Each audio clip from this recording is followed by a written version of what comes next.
A shoe can ruin a beautiful outfit before anyone notices the blouse, the jewelry, the haircut, or the smile. And what makes that so frustrating is this. Most women are not choosing the wrong shoes because they have bad taste.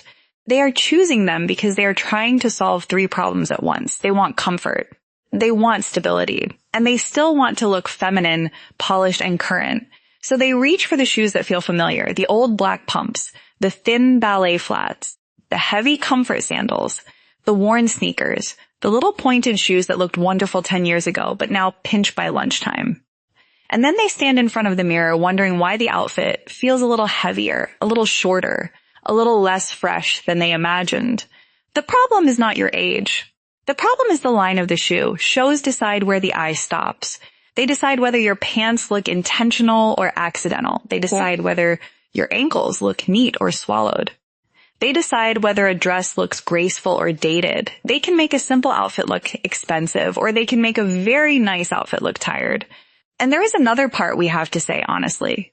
At this stage of life, shoes are not just decoration. They are part of how you move through the world. Health guidance for older adults often warns against high heels, smooth soles, and shoes or slippers that do not give reliable traction, because footwear can affect balance and fall risk. The National Institute on Aging advises non-skid, rubber-soled, low-heeled shoes and cautions against walking on stairs or floors in socks or smooth-soled shoes. So this is not about suffering for beauty. It is not about forcing your feet into tiny shoes so you can look dressy. And it is certainly not about pretending to be younger. The goal is to look lighter, steadier, more put together, and more like the woman you feel you still are. Let me give you a picture. Imagine a woman named Diane. She is 67. She has a soft ivory blouse, straight leg navy trousers, small gold hoops, and a lovely silver gray bob. The outfit is clean, simple, and flattering. Then she adds the shoes she always wears when she wants to look nice. Black patent pumps with a narrow toe and a thin heel. At first she thinks these are classic, but in the mirror something feels off. The dark shiny shoe pulls the eye straight down. The narrow toe makes the trouser hem look wider. The thin heel looks a bit delicate compared with the stronger line of the pants. And because the shoe pinches, she starts standing with one hip slightly tilted. Suddenly the whole outfit looks less relaxed. With a soft almento navy slingback, a low block heel, and a clean leather finish. The pants fall better. The foot looks longer but not squeezed. The heel gives a little lift without wobble. Her posture changes. Her face looks calmer because she is not bracing herself. That is the kind of transformation we are talking about today. Not dramatic, not theatrical. Just a smarter shoe. The first shoe that works against many women over 60 is the narrow pointed pump. Not every pointed shoe is bad. A soft almond point can lengthen the leg, but the old-fashioned, sharply pointed pump with a tight toe box, high vamp, and thin heel often creates 2 problems at once. On the foot, it crowds the toes. For women with bunions, hammer toes, swelling, or simply wider feet than they had at 40, that narrow front can become miserable very quickly. Mayo Clinic notes that shoes should be supportive, have a wide toe box, and match the shape of the foot without squeezing or pressing. The American Academy of Orthopedic Surgeons also explains that pointed toe boxes can crowd the toes and cause discomfort. On the outfit, a very sharp pump can make a mature look feel severe. This is especially true when the shoe is black, shiny, and worn with a soft dress, pastel outfit, or cropped pant. The eye goes down and stops at that hard little triangle. Instead of seeing the whole woman, you see the shoe first. The better alternative is not a boring orthopedic shoe. Choose a softer almond toe or a gentle pointed toe with actual room at the front. Look for a low block heel, a kitten heel with a wider base, or a polished slingback with an adjustable strap. If you have wide feet or bunions, do not buy the regular width and hope it will stretch. Look for wide sizing, soft leather, suede stretch panels, or a toe box that follows the shape of your foot. A shoe that fits properly will always look more graceful than a shoe you are fighting. For dress pants, a low block heel slingback can be gorgeous. For a church dress, try a closed toe pump with a wider toe box and a 1.5 inch heel.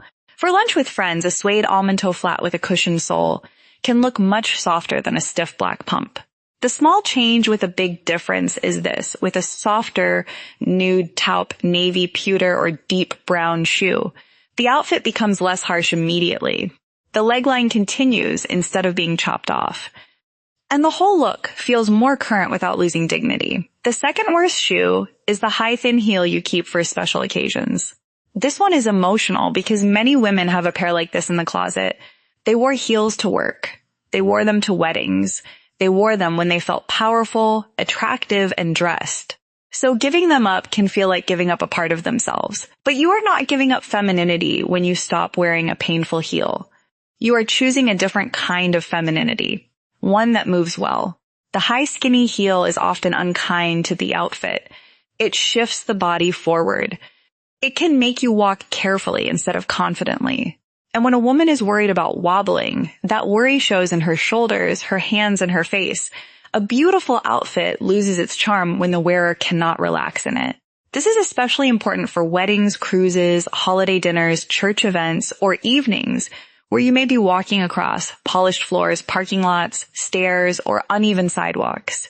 A thin heel may look pretty in a product photo. The chic alternative is a low block heel, a dressy wedge with a stable base, a kitten heel with a sensible shape, or a refined low-heeled sandal with a secure ankle or back strap. The key word is secure. A shoe can be low and still unstable. A shoe can be pretty and still risky. What you want is a heel that sits under your body, not far behind it. You want a sole that grips. You want the heel area to hold your foot, so you are not clenching your toes with every step. The American Podiatric Medical Association suggests a simple 123 test for balance-friendly shoes. The heel area should be stiff enough not to collapse. The toe area should bend but not too much, and the shoe should not twist through the middle. That test is useful because it separates real comfort from pretend comfort. A pretty shoe that twists like a towel may not support you. A flat shoe that folds in half may not be your friend. A dress shoe that lets your heel slip may make every step feel uncertain. For a formal dress, instead of a 3-inch stiletto, try a 1.5-inch block heel in satin, suede, metallic leather, or soft patent. For wide leg pants, a low platform sandal with a stable heel can give height without the same pitch. For a sheath dress, a pointed Batrumi kitten heel can still look feminine. If your feet swell by evening, choose an adjustable strap. If you have arthritis in the toes, choose a more forgiving toe box. If you are petite, choose a shoe close to your skin tone or your trouser color, so the leg line does not stop abruptly. The most graceful woman in the room is not always the one in the highest heel. Often, she is the one walking with ease. The third shoe that quietly ages an outfit is the paper-thin ballet flat. This may surprise some women, because ballet flats sound safe. They are low. They are simple. They are easy to slip on. They seem more practical than heels. But the wrong ballet flat can make the foot look flat, the ankle look wider, and the whole outfit look unfinished. A very thin sole gives no visual structure. The foot spreads, the arch disappears, the shoe can look like a slipper, especially when the upper is soft and collapsed. With crop pants, thin ballet flats can shorten the leg because the eye stops at the widest part of the foot. With skirts, they can make the lower body feel a little heavy unless the shoe has shape. With jeans, they can look dated if the toe is too round, the bow is too tiny, or the sole is worn down. There is also the comfort question. The APMA notes that flats and slides can be associated with arch and heel pain when they lack cushioning and support. So the issue is not that flats are wrong. The issue is that flat does not automatically mean supportive, flattering, or chic. The better alternative is a structured flat. Look for a ballet flat with a slightly thicker sole, a cushioned footbed, a defined shape, and a toe that is not too childish. A modern square toe can look fresh. A soft almond toe can look graceful. A Mary Jane flat with a slim strap can be charming, especially with straight jeans, ankle pants, or a meaty skirt. If you have a fuller waist or tummy and you like longer tops, be careful with very dainty flats. A longer top plus a tiny flat can make the body look top-heavy. You may need a shoe with slightly more substance, a loafer, a sleek sneaker, or a flat with a low stacked heel. If you are petite, choose a flat that shows a little top of the foot. That open space helps lengthen the leg. If your feet are narrow, a Mary Jane strap can help keep the shoe on. If your feet are wide, avoid flats with elastic edges that dig into the skin. Choose a wider toe box and a more stable sole. One of the easiest upgrades is replacing a thin black ballet flat with a taupe. Camel, navy, burgundy, pewter, or soft metallic flat. A metallic flat can act almost like jewelry for the foot. It brightens dark pants. It lifts a simple dress. It makes an outfit feel intentional without shouting. The lowest shoe in your closet is not always the most comfortable, and it is not always the most durable, and it is not always the most flattering. Sometimes a half inch of structure looks better and feels better than a shoe that is completely flat. The fourth shoe to be careful with is the flimsy flip-flop or loose backless slide. There is a place for a simple flip-flop, the pool, the shower at the gym, maybe a quick step outside. But as an everyday shoe with summer dresses, cropped pants, travel outfits, or errands, the flimsy flip a polished woman look underdressed in seconds. Visually, it often breaks the outfit because it looks too casual for the clothes above it. A linen shirt and white pants can look beautiful, but add a rubber flip-flop and suddenly the outfit looks like you forgot to finish getting dressed. A casual maxi dress can look graceful, but if the shoe slaps against the foot with every step, the whole impression becomes less refined. The bigger issue is movement. Loose shoes make the footwork harder to keep them on. Toes grip. The stride shortens. The heel may slide. And the sound of the shoe can make even a lovely outfit feel careless. Backless slides can create a similar problem, especially if they are too wide, too slick, or too flat. The foot is never fully held. You may find yourself shuffling slightly, and shuffling changes the whole posture.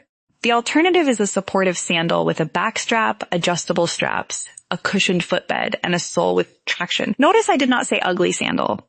There are beautiful option sandals, refined sport sandals in a neutral color, low wedge sandals with secure straps, elegant T-strap sandals, or cushioned slides that actually hold the foot. The difference is structure. For summer dresses, choose a sandal in tan, ivory, gold, pewter, navy, or soft brown instead of defaulting to black.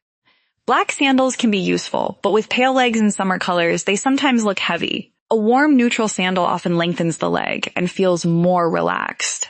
For wide feet, look for adjustable straps across the forefoot. For bunions, avoid straps that cut directly across the bunion area.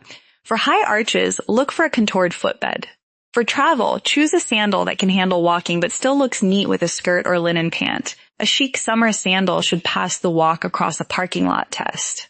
Can you walk comfortably without clenching your toes?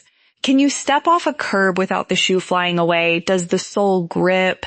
Does it look like part of the outfit rather than something you grabbed at the door? That is the difference between casual and careless. The fifth shoe that can age a mature woman's style is the heavy comfort shoe that overwhelms the outfit. This one needs kindness because some women wear these shoes because they genuinely need support. Foot pain is real. Arthritis is real. Wide feet, swelling, neuropathy, plantar concerns, and past injuries are real. If you have pain, numbness, sudden swelling, wounds, or changes in how you walk, it is worth speaking with a qualified health professional or podiatrist rather than trying to solve it with style advice alone. APMA guidance repeatedly emphasizes properly fitted shoes and professional care when foot symptoms or persistent pain are present. But there is a style trap here. Some comfort shoes are so bulky, dark, and heavy that they make the whole body look weighted down. They can make ankles disappear. They can make straight leg pants bunch. They can make a dress feel awkward, and they can send the message, I gave up on style, even when the woman wearing them has not given up at all. The answer is not to abandon comfort. The answer is to choose a black comfort shoe with a wide round toe and heavy sole. Try a sleek leather sneaker, a supportive loafer, a refined walking shoe, or a comfort brand that offers a slimmer profile. Look for shoes that match the color of your pants or create a gentle contrast rather than a heavy block. If you wear black pants, a black shoe can work, but choose one with a cleaner toe and less bulk. If you wear jeans, a white ivory top or soft gray sneaker may look fresher than a heavy black walking shoe. If you wear navy, a navy or metallic shoe can be softer than black. A woman with slim ankles can sometimes wear a heavier loafer and look stylish. A petite woman may feel swallowed by the same shoe. A plus-size woman may actually benefit from a shoe with some substance, but it still needs a clean shape so it does not look orthopedic.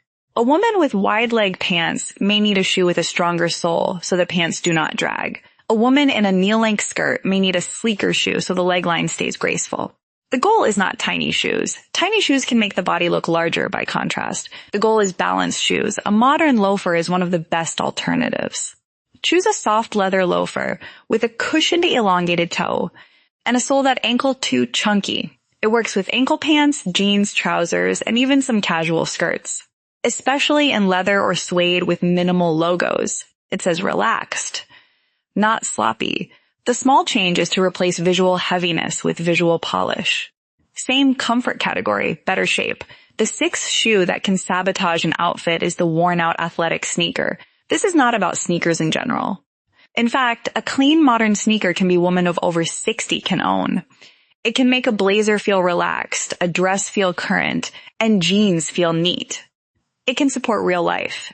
Errands, travel, grocery runs, and long days on your feet. The problem is the tired sneaker. You know the one. The sole is yellowed. The heel is crushed. The mesh is stretched. The laces are gray. The shoe started as a walking shoe but has slowly become an all-purpose shoe for everything. Gardening, shopping, travel, lunch, appointments, and church basement events. Comfortable? Maybe. Polished? Not anymore. A worn sneaker drags the outfit down because it looks accidental. It tells the eye that the outfit was not finished. And if the sneaker is very bulky, very bright, or covered in athletic details, it can clash with softer clothes like knit dresses, cardigans, slim trousers, or feminine blouses. The alternative is to separate your true exercise shoes from your outfit sneakers. Keep one pair for walking, exercise, or serious errands. Then have one cleaner pair that is part of your wardrobe. It might be a white leather sneaker, an ivory slip-on, a taupe suede sneaker, a navy walking sneaker, or a soft metallic sneaker. A minimal sneaker with straight-leg jeans and a crisp shirt can look modern. A cream sneaker with beige trousers and a camel cardigan can look relaxed and polished. A navy sneaker with dark denim can be subtle. A silver pewter sneaker with black pants can look surprisingly chic, especially if you wear silver jewelry or gray hair. The trick is condition, clean soles, no collapsed heel, no dirty toe, no frayed edges. If you have orthotics, look for removable insoles. If you need extra depth, do not pretend a slim fashion sneaker will work. Find a supportive sneaker that still has a clean upper and restrained color. If you need wide sizing, buy wide sizing. A shoe that fits well looks calmer on the body. Also pay attention to pants. Sneakers often look best when the hem is intentional. Full-length pants should not puddle over the sneaker. Crop pants should not stop at the widest part of the calf unless the shoe and sock are carefully chosen. An ankle-length straight pant with a clean sneaker can look wonderful because there is a little breathing room at the ankle. This is where a woman can look fresher without looking like she borrowed her granddaughter's wardrobe. The sneaker should be simple, clean, and grown up. The seventh shoe that quietly ruins proportion is the wrong ankle boot. Ankle boots are tricky because they sit exactly where the eye is very sensitive, at the ankle and lower calf. The wrong boot can cut the leg, shorten the ankle, and make pants look awkward. This usually happens in 3 ways. First, the boot shaft is too wide, so the ankle looks lost inside it. Second, the shaft hits at the widest part of the lower leg, making the leg look shorter. Third, the toe is too round and the sole too heavy, so the entire bottom of the outfit looks bulky. A black ankle boot with a thick round toe can be useful, but when worn with a meaty skirt, cropped pants, or a delicate dress, it can create a hard stop. The eye travels down the outfit and then crashes into the boot.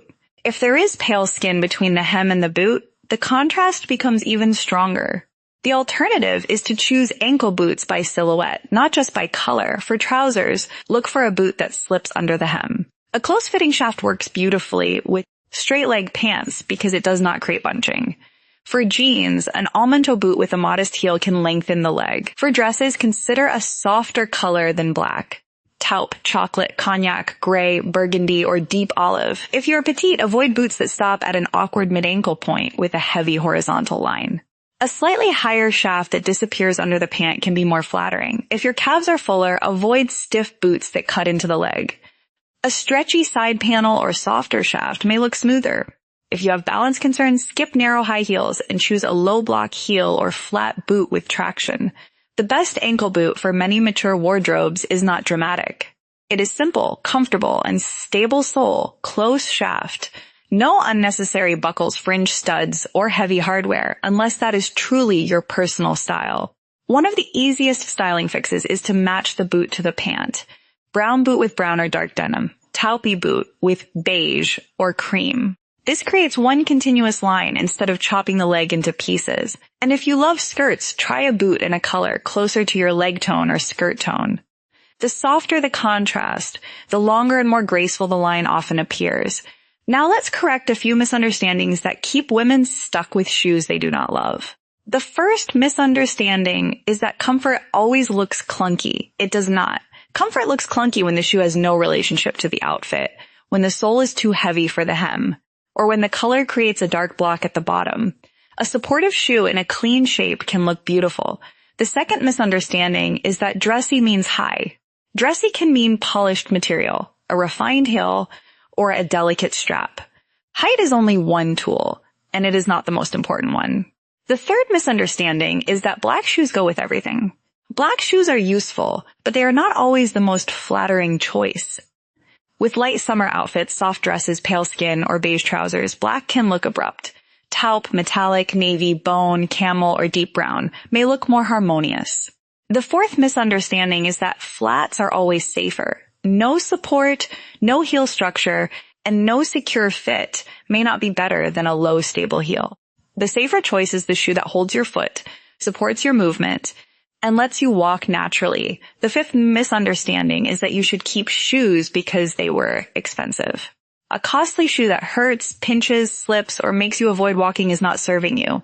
A shoe that once worked for your life may not work for your current body, current feet, or current style. Your feet can change over time. Your arches may change. Your toes may need more room. Your lifestyle may require more walking. Your clothes may have changed from office skirts to relaxed trousers, travel outfits, or casual dresses. A shoe wardrobe should evolve with the woman wearing it. So before you buy another pair, or before you keep wearing the same pair out of habit, use this simple checklist in your closet. First, put the shoes on with the actual outfit, not with pajamas, not while holding them in your hand. Put on the pants, the dress, the skirt, the blouse. Then look at where the eye stops. Does the shoe continue the line, or does it chop you off? Second, check the toe shape. Is your foot squeezed? Are your toes pressed together? Does the shoe match the shape of your foot? If your face looks tense because your feet hurt, the shoe is not elegant. No matter how pretty it is, third, check the sole. Is it slippery? Is it too thin? Does it twist through the middle? Does it grip the floor? Can you walk across tiled carpets at soft walk in a parking lot without adjusting your stride? Fourth, check the heel. Is it stable? Is it centered under you? Can you stand and talk without shifting from one foot to the other? If the shoe only works while sitting down, it is not a real-life shoe. Fifth, check the color. Does the shoe relate to your outfit, your hair, your handbag, your jewelry, or your skin tone? A shoe does not have to match perfectly, but it should look intentional. Sixth, check the condition. Are the heels worn down? Are the toes scuffed? Are the insoles tired? Are the laces dingy? Sometimes the problem is not the style. It is that the shoe has quietly passed its prime. Seventh, check your posture. This may be the most revealing test. When you put the shoe on, do you stand taller or do you brace yourself? Do you walk smoothly or do you shuffle? Do you feel like yourself? Or do you feel like you are managing the shoe? That is a good shoe. Should support the woman, not steal attention from her. It should make her outfit look finished. It should allow her to move through lunch, church, travel, shopping, a family dinner, or a date night without thinking about her feet every 3 minutes. You do not need dozens of shoes. In fact, a mature wardrobe offers better choices. A refined flat, a clean sneaker, a supportive sandal, a stable dress shoe, a polished loafer, a flattering ankle boot, maybe one special occasion shoe that you can actually walk in. Those pieces can carry a woman through most of real life. And remember, the goal is not to look younger by pretending time has not passed. The goal is to remove the little details that add heaviness, discomfort, and visual clutter. When the shoe is right, the pants